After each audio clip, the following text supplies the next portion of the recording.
विश्व महाविद्यालय के इस सभागार में तुलसी जयंती के उपलक्ष्य में होने वाले इस काव्यांजलि के कार्यक्रम में हमारे बीच में उपस्थित आदरणीय professor doctor KG. Suresh ji, आपने अनेकानेक क्षेत्रों में अपने कीर्तिमान को फहराते हुए और अभी एक नया जोड़ा है अध्याय जिसको हम कहें, अभी बताया इंडिया हैबिटेट सेंटर जो है अब भारत पर्यावरण केंद्र बन गया है।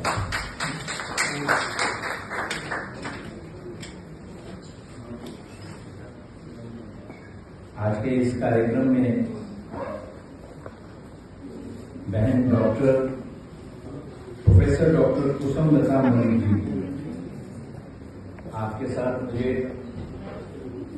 और भी कार्यक्रमों में मंच पर रहने का अवसर मिला, तो सबसे ऊपर आपके लेखन की छोटी सी झलक भी मुझे उन कार्यक्रमों के द्वारा देखने को मिली। आपसे मुझे पुस्तक भी भेंट में मिली है, मैं क्षमा चाहता हूं, उसको अब तक पढ़ नहीं पाया हूं। मुझे लगता है कि उसको पढ़कर फिर एक बार फिर आपके साथ अगली बार आपके दर्शन करने का सौभाग्य होगा। हमारे साथ उपस्थित श्री जनार्दन मिश्रा जी, आप वरिष्ठ साहित्यकार हैं, साहित्य के क्षेत्र में अनेकानेक उपलब्धियां प्राप्त की हैं आपने, और आप बड़े ही सरल व्यक्तित्व के हैं। ये आपका स्वभाव हमने यहाँ पर अभी इसकी झलक देखी। और उसके साथ में डॉक्टर देवेंद्र जी, और इन सबसे ऊपर हम सबको इस कार्यक्रम के द्वारा आज इसके सूत्रधार बनकर जोड़ने वाले और इस सुंदर काव्यांजलि के कार्यक्रम का हमको सोपान प्राप्त करवाने वाले श्री अमरनाथ जी, जो ट्रूली आज के कार्यक्रम के हीरो हैं, लग भी हीरो रहे हैं। बड़ी सुंदर वेशभूषा के अंदर आपको देखकर हमें बड़ा आनंद आ रहा है। इस सबसे ऊपर हमारे कॉलेज के और अनेकानेक साहित्यविद यहाँ उपस्थित हैं। इस संस्था की बहन रश्मि जी और बाकी सब पदाधिकारीगण आप सब यहाँ उपस्थित हैं। सम्माननीय कविगण यहाँ उपस्थित हैं, और उन सबसे ऊपर जो यहाँ के श्रोतागण यहाँ उपस्थित हैं, आप सबको मैं नमन करता हूँ। जब हम बात करते हैं तुलसीदास जी की, जिसके जयंती के आयोजन को आज हम मनाने के लिए यहाँ उपस्थित हुए हैं, तो अपने आप में एक सोचने की बात बनती है कि वो व्यक्तित्व को हम किस रूप के अंदर यहां पर सबके सामने प्रस्तुत करें और किस रूप के अंदर हम सोचें। कि कवि है, हम कह सकते हैं, सिर्फ कवि तक तो अपने आप को सीमित रखा क्या? नहीं। एक समाज सुधारक है तो सिर्फ समाज सुधारना ही है, यही कार्य था।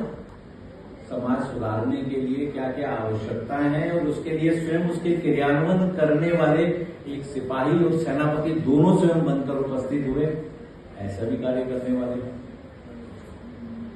समाज की उस समय की जो आवश्यकताएं हैं, राष्ट्र की जो आवश्यकताएं हैं, उन आवश्यकताओं को पूर्ण करना है, और उस पूर्ण करने के लिए मैं लेखक बनूंगा, मैं कवि बनूंगा, और मैं इस कार्य को करूंगा। मुझे लगता है ऐसा व्यक्तित्व कह के हम उनको अच्छे से पहचान सकते हैं। सैकड़ों वर्ष का संघर्ष काल चल रहा था। संघर्ष काल के अंदर ये संघर्ष काल क्यों नहीं समाप्त हो रहा है? हमारी सनातन संस्कृति की शक्तियां हम सब जानते हैं।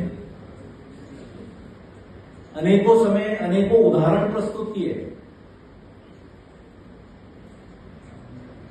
सोमनाथ जी को जिसने विध्वंस किया, उसको उससे पहले 16 बार हमने परास्त किया।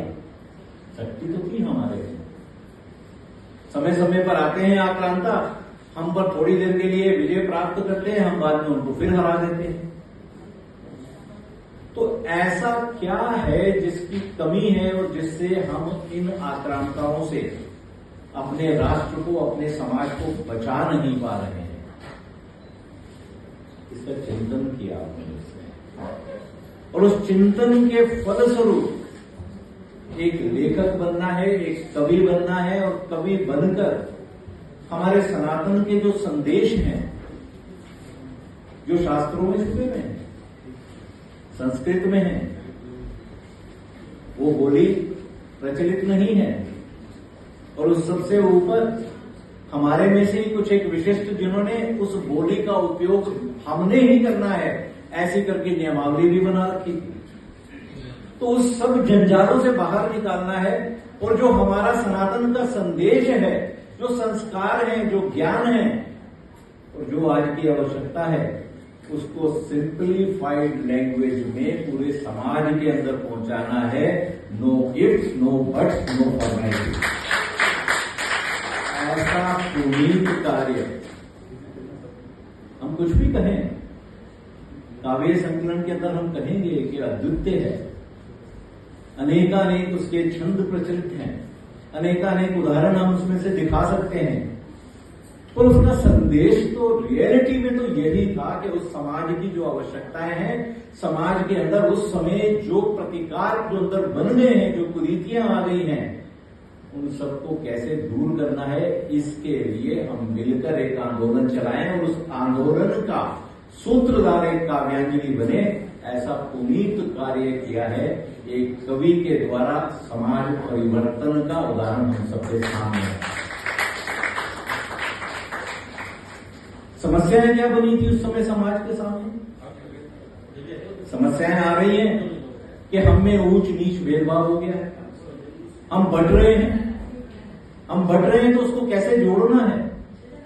जोड़ने के लिए उसी महाकाव्य के अंदर निषाद राज का उदाहरण है, शबरी का उदाहरण है। हम सबको जुड़ के रहना है। हमने अयोध्या की अपनी जो सेना है, उस सेनाओं को लेकर हमने रावण नाम के विधर्मी को समाप्त नहीं करना है। नहीं तो क्या समस्या थी? अपनी सेना और अपनी ससुराल से संदेश भेजते वहां की सेनाएं दोनों मिलकर लंका को तो ऐसे ही उड़ा देती। पर नहीं, हमें एकत्रित करना है समाज को, समाज की शक्तियों से समाज को परिचित करवाना है। इसके लिए हमने पूरे समाज को जोड़ा। जिसको कहा जाता है जंगलों में हमारे वनवासी हैं, उनकी शक्तियों से उनको ही परिचित कराया, उनको जोड़ा और उन्हीं को ही साथ में लेकर अयोध्या का हम सबने विजय प्राप्त की। ऐसा कार्य करके समाज को उदाहरण प्रस्तुत करना है। ये जो विधर्मी बाहर से आते हैं, ये जो बाहर से आ रहे हैं, सब इन सबको हमने कैसे हराना है? एकत्रित होकर हराना है। ऐसा संदेश उस समय देना था। हमारे में कुरीतियां आ गई थी। हम सब ऊंच नीच भेदभाव के साथ में हम सब महिलाओं को हे दृष्टि से देखेंगे, ऐसा करके हमारे में आ गया। विधर्मी आए, वहां से बड़ी सारी ऐसी ले आए बातें। हमारे यहां तो नहीं थी ये सब बातें। आप देखिए ना, हमारी कौन सी देवी घूंघट में है? कभी देखा है क्या हमने? और हमने कभी ये सुना था कि पहले कभी हमारे यहाँ पर ये छेड़छाड़, ये सारी घटनाएं होती? ऐसा तो कुछ भी नहीं था। तो हमने उसका भी आभास करवाना है समाज को। उसके उदाहरण भी हमने यहीं से ही देते हैं। माँ सीता का उदाहरण हमारे सामने है। माँ सीता हमारे सामने आदर्श महिला की तरह उपस्थित हुई और उसका सम्मान करना है, आदर करना है पूरे राष्ट्र को, पूरे समाज को। और उसकी रक्षा करने के लिए आवश्यकता पड़ेगी तो हम सब एकत्रित होकर एक महिला को बचाकर लेकर आएंगे। आवश्यकता पड़ेगी तो लंका का भी उस समय संहार करेंगे। ऐसा उदाहरण हमारे सामने है। ऐसे अनेक अनेक प्रसंग इस काव्यांजलि के द्वारा हमारे सामने है। आज का ये आयोजन मुझे लगता है कि हमको ऐसे अनेकानेक और अध्यायों से भी हमें परिचित कराएगा। अपने इस रामायण और अपने संत तुलसीदास जी, जिन्होंने कवि के रूप में इतना बड़ा समाज परिवर्तन का कार्य किया, उनके उन चेहरों से भी हमें परिचित कराएगा। आप सबको इस सुंदर आयोजन के लिए और इसमें सहभागी होने के लिए मैं धन्यवाद करता हूं और आप सबका अभिनंदन करता हूं। जय श्री राम।